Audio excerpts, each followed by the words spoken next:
Majelis Ta'lim Al-Mustaqim yang dirahmati oleh Allah Subhanahu wa taala.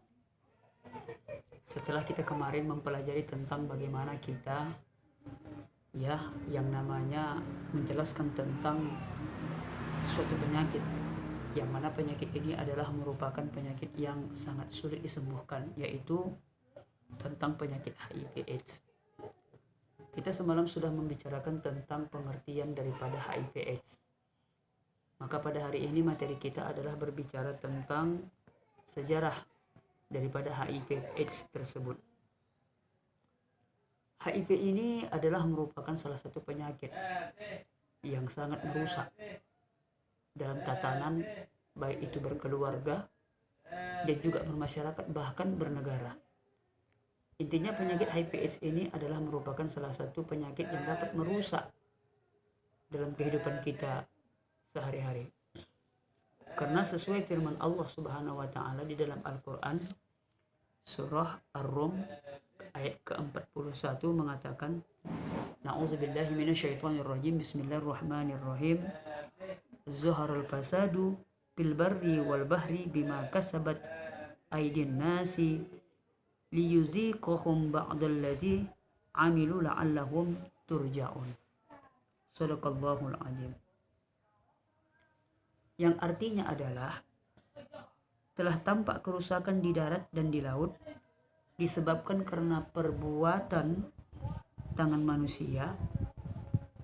Allah menghendaki agar mereka merasakan sebagian dari akibat dan perbuatan mereka, agar mereka kembali ke jalan yang benar. Intinya terjadinya HIV/AIDS ini disebabkan oleh manusia dengan kesadaran sendiri telah merusak dirinya, bahkan lingkungan serta masyarakatnya.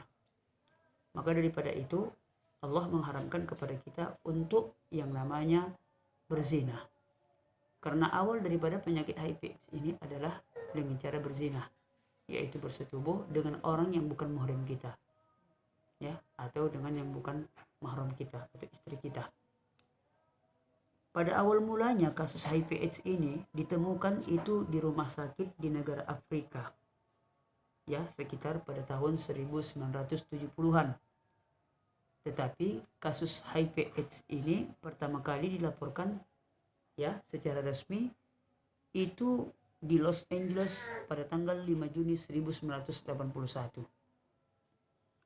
Kemudian selanjutnya, beberapa tahun kemudian, CDC Amerika Serikat yang mengamati kasus HIV/AIDS melihat peningkatan kasus infeksi yang tidak lazim. Jadi intinya penyakit ini terus berkembang. Kenapa terus berkembang? Karena telah terjadi banyak istilahnya kegiatan prostitusi atau kegiatan yang sifatnya melakukan hubungan di luar daripada hukum keluarga. Dalam hal itu adalah pernikahan.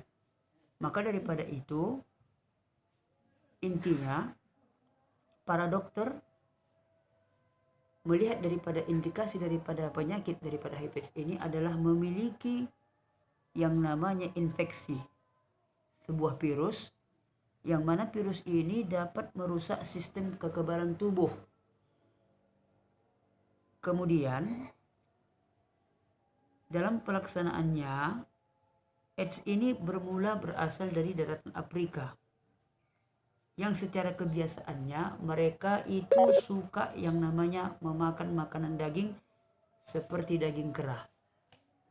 Seperti daging kera. Kemudian